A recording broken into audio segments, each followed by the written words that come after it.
To those of you that were surprised that I had a 15-time best bet last night in the Mid-American Conference, a conference that I have absolutely shown my disdain for over the years, well, you weren't the only one. Even I was surprised, actually.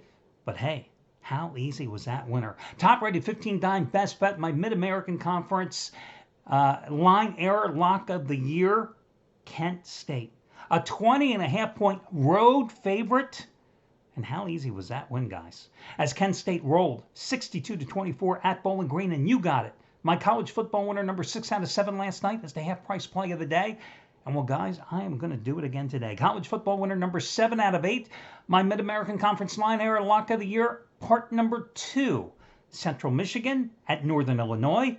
College football winner, number 7 out of 8. And you get it again as the half-price play of the day, simply by using coupon code COLLEGE, COLLEGE. Just as strong as Kent State last night, just as strong as Florida outright over Georgia. That 3.5-point dog winning by double digits on Saturday. As yes, I love the MAC. Okay, not really, but hey, listen. Here's the bottom line. I think the Mid-American Conference did a smart thing. 6-game schedule starting late. They have always historically played their games, divvying them up on Tuesday, Wednesday, sometimes Thursday. But they started late, of course, last Wednesday with all the teams playing. But now, here they are, Tuesday and Wednesday, divvying up their games. 3 games last night, 3 games tonight, 2 of them being on national TV. It's the Mid-American Conference or bust. If you're a football fan, if you're a gambler, this is it. 9 times out of 10 over the years, these early games in the week, you might find a Sun Belt game, you might find a Conference US game, you might find a Mid-American Conference game, but they own the college football landscape. So if you're a football fan, if you're a gambler, that's it. So the MAC is getting a little publicity, a lot of TV exposure, and gamblers, you've got something to bet on because there's no basketball, there's no baseball, there's no hockey. It's the Mid-American Conference or bust. Now, for me, conference, listen, to be honest with you with the MAC, if there were other games tonight, I would look at the MAC games and go pass. I wouldn't even pay attention to them. But that doesn't mean I can't win in the MAC. Because this isn't video poker. This isn't a slot machine. This isn't a scratch-off ticket at 7-Eleven. Where all those things, the odds are astronomically stacked against you. This is a Mid-American Conference football game. Somebody covers, somebody doesn't. 50-50 proposition. You can't ask for more when it comes to betting. That's what the wonderful thing about sports gambling is. I stand in line sometime at a convenience store waiting for some guy to sit there looking through that little window at the counter, picking among all those damn scratch-off tickets. And I'm going, and I watch these people, they're spending like $30, $40, $50. And I'm thinking, you people are nuts.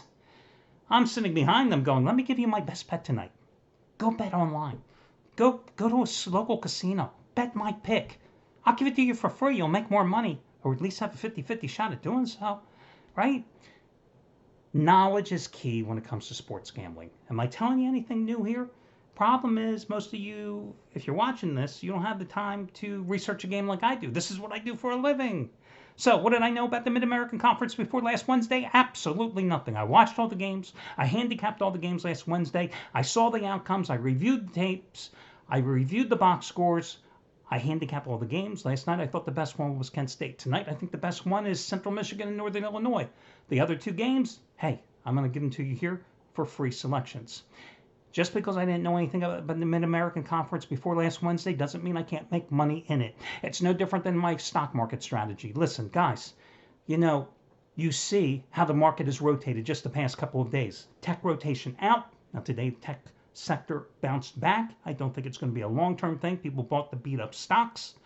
But the fact is that this is not your old-fashioned market. You can't just buy something, sit on the sidelines for 4 or 5 years and expect it to grow. It doesn't work that way anymore. I'm sorry. The market evolves. It's the way things are.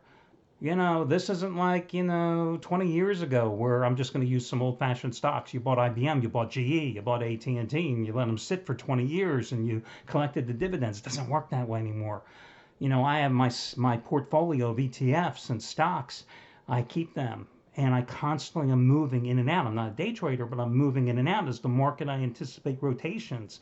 And then I've got a watch list of about 50 to 70 of stocks and ETFs, and I'm constantly looking at every single day, looking for trends, keeping my eyes on them, just like college football and college basketball teams, looking for trends, looking and analyzing. And that's the Mac.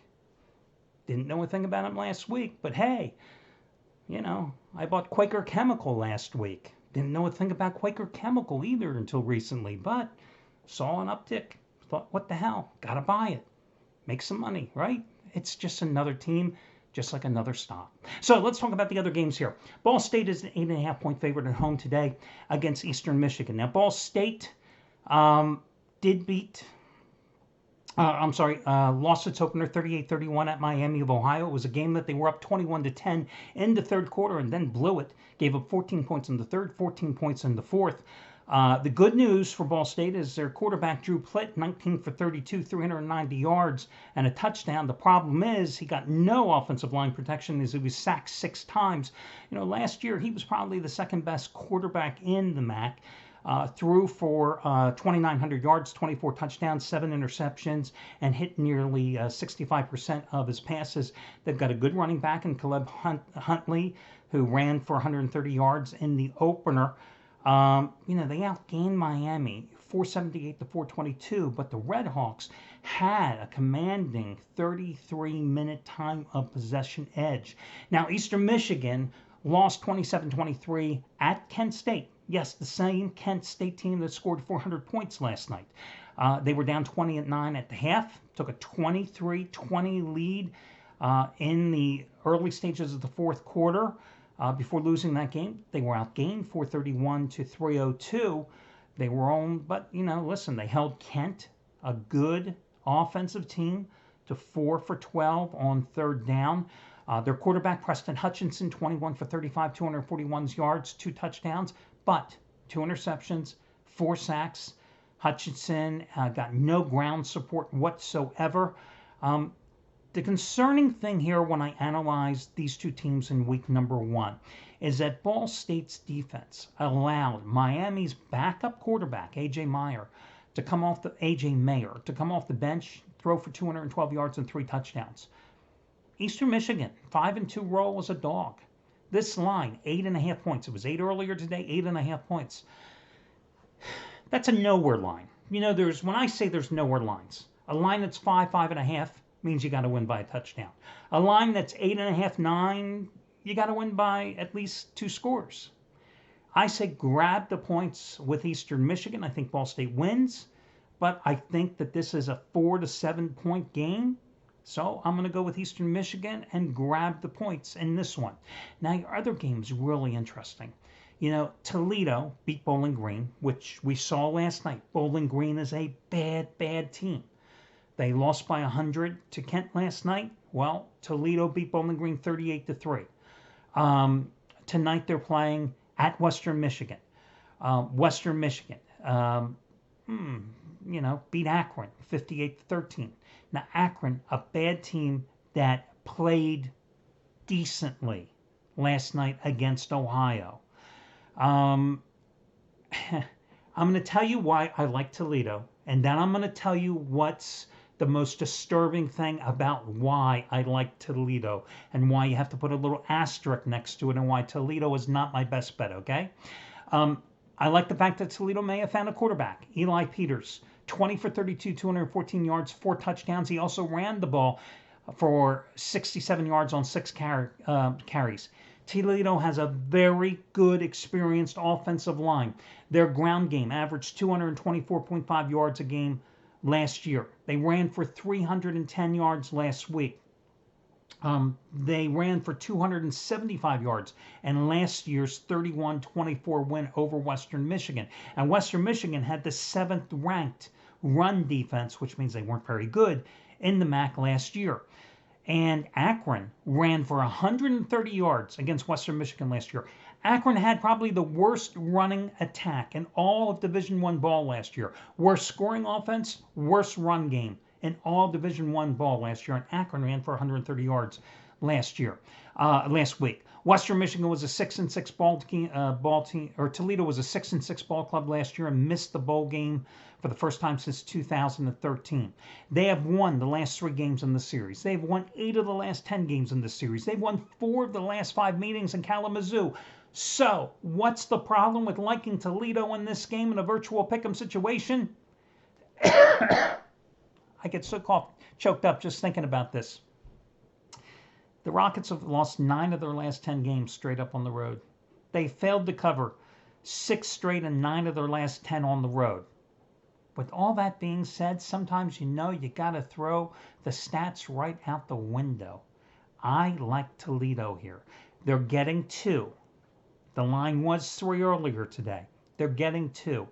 If this line moves up, obviously, to 2.5, you're buying up to 3. I don't think it will, because you've seen it steadily drop to 2 everywhere. Again, the dog, by the way, has covered 10 of the last 14 in the series. I do like Toledo. And of the 2 picks, I'm going to go against the trends. I like Toledo even more than I like Eastern Michigan. That'll do it. I wish you well, guys, and I'll talk to you again here tomorrow.